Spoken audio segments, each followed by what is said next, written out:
Hello বন্ধুরা, আজকে এসেছি আমরা এই বান্দা মহতোর বড় বান্দা মহতোর, যেটা মহতোর বলে, সে মহতোরের বড়মের কাছে।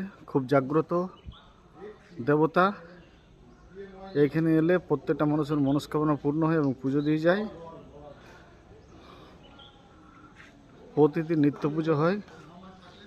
আজকে আমরা অনেকটা দেরি করে এসেছি এখানে একটা বিশেষ কারণে। আমাদের অফিসের স্টাফ গৌতম বাবুর বাড়ি এসেছিলাম।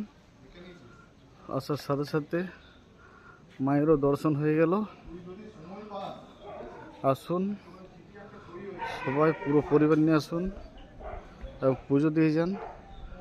মনের আশা না করতে আমাদের সাথে এসছে আমাদের অফিসের উৎপল্লা, দিলীপ দা,